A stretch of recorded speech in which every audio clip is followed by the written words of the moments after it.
So guys, you got yourself a Mazda 3. Don't worry, I got you.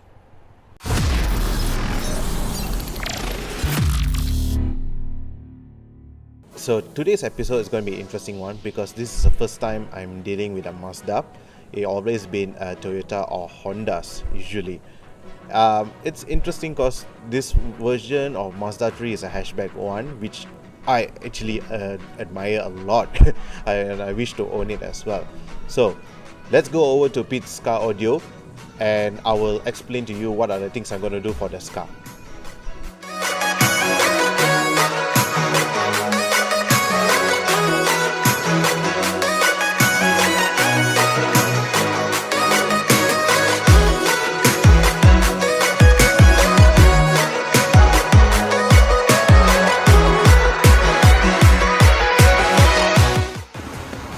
Alright guys, for today's project we're going to use the Audison VOCE. It will be paired with 6.5 inch and also the 1.1 inch along with the AP 4.9 bit, and for the bass we're going to use the APBX 8AS2. This is an active subwoofer guys.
Dia tak semacam jerit lah. Dia dan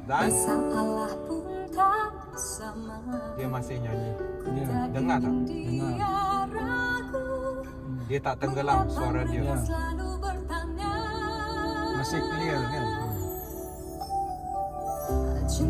Nice. Lagi. Masih okey. Masih dengar punya. Kuat, dia tak jerit. Karena ku yakin ada jawabnya.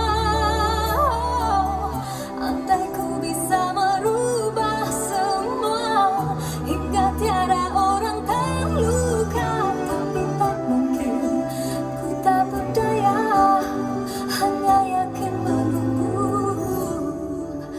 jawabnya. Janji terikat setia, masa merubah segala.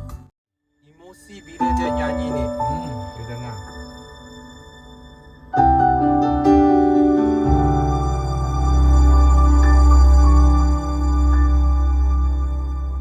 Sulit ku melangkah pergi bila kau masih di sini. Gagal diriku melupakan. Ini lagu apa? Rosa. Tiada Indron punya Siti Nurhaliza. Ini Apa tajuk dia lagu? masih. Oh. aku masih menyayangimu. Aku masih cinta padamu. Ini rakaman yang baru-baru punya lah. Kalau kita guna rakaman yang lama punya pun okey. Kejap ah. untuk melupakanmu. So that's all for the project Mazda for today. So if you have any enquiries, you can just WhatsApp us, or you can even drop down the comment below. Like, share and subscribe to our content.